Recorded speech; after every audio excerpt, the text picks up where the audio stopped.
मेरी प्रॉब्लम ये है कि मुझे हेयर ग्रोथ ज़्यादा हो रही है, चेस्ट पे भी बाल ज़्यादा आ रहे हैं। मेरा वज़न 1 महीने में 6-8 किलो बढ़ गया है। 2-3 साल से कि मेरा जो पीरियड साइकिल है वो बढ़ के आ रहा है।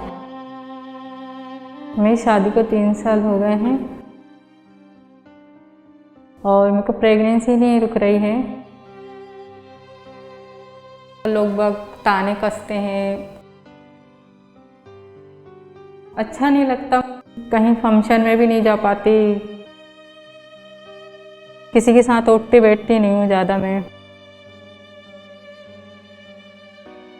मेरे चेहरे पर ज़्यादा बाल आने लगे थे। घर से निकलना मुश्किल हो गया था। मैं कॉलेज नहीं जा पाई, मेरी पढ़ाई अधूरी रह गई।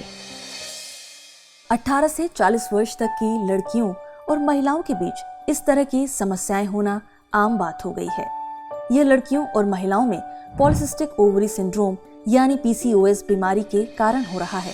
पीसीओएस जैसे कि नाम सजेस्ट करता है, ये सिंड्रोम है। इसमें बहुत सारे लक्षण का समूह होता है, जैसे कि कील मुहासे, इरेगुलर मेंसेस, मोटापा, हर्सुटिज्म, मूड स्विंग्स, डिप्रेशन। लड़कियों और महिलाओं में बढ़ती इस बीमारी का कारण है असंतुलित व अनियमित भोजन, अत्यधिक जंक फूड खाना, देर रात तक जागना, नींद पूरी ना होना, बहुत रात तक टीवी, मोबाइल और लैपटॉप का उपयोग करना। इससे हमारी बॉडी की जो सर्केडियन रिदम होती है ये डिस्टर्ब हो जाती है और उसकी वजह से जो हमारी बॉडी के हार्मोन्स हैं वो भी असंतुलित हो जाते हैं। रोशनी क्लिनिक में प्रत्येक बुधवार को दोपहर 2 बजे से लड़कियों और महिलाओं का निःशुल्क इलाज किया जाता है।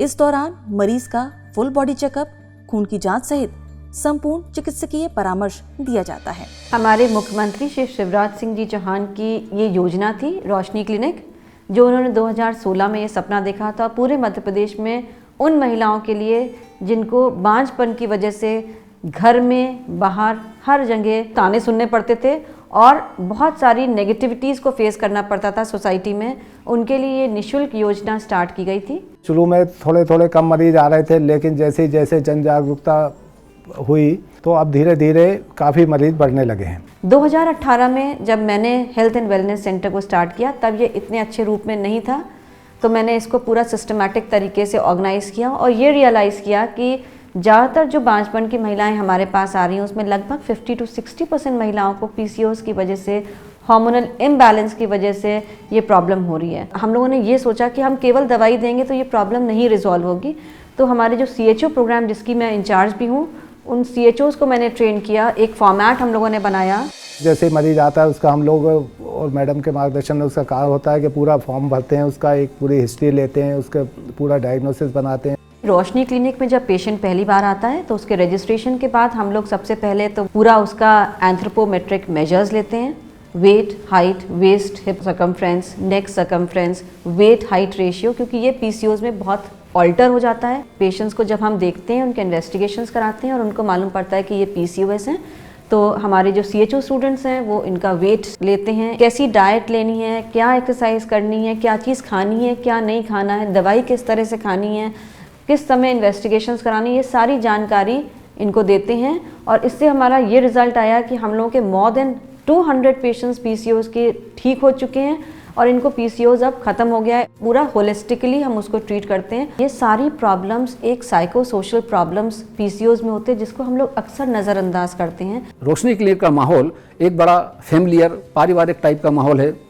महिलाएं अपनी अंदरूनी शिकायत समस्या एकदम खुल करके नहीं बता पाती थी, वो इस माहौल के कारण अपनी सारी समस्याएं खुल करके बताती हैं।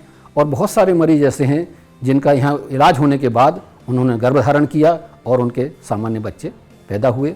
इसमें मैडम रचना दुबे का बहुत अहम योगदान है। उन्होंने रोशनी क्लिनिक को अपने एक मोटो के रूप में लेकर के उसको बराबर संचालित कर रही हैं और समाज को उसका फ़ायदा बराबर मिल रहा है। मैं health and wellness centre incharge होने के नाते आप सबको ये इन्फॉर्मेशन देना चाहती हूँ कि पीसीओएस की जागरूकता बहुत ही ज़रूरी है, क्योंकि ये देखा गया है कई स्टडीज़ में कि लगभग 36% विमेन जो रिप्रोडक्टिव एज ग्रुप की होती हैं उनमें पीसीओएस के लक्षण मिलते हैं। तो यदि हम समय रहते इसको कंट्रोल कर लें, लाइफस्टाइल से, मेडिसिन से, एक्सरसाइज से अपने दिनचर्या को इम्प्रूव कर लें, तो ये प्रॉब्लम आगे प्रोग्रेस नहीं करेगी। हम देखते हैं ये सारी पेशेंट्स जो होती हैं अगर लेट स्टेज में आती हैं तो इनफर्टिलिटी के साथ आती हैं, मोटापे के जो दुष्प्रभाव होते हैं वो इनमें होते हैं, डायबिटीज़ होती है, हाइपरटेंशन होती है, बच्चे होने में दिक्कत होती है, जो बच्चे होते हैं उनमें भी पीसीओ होने की फिर संभावना ज़्यादा रहती है।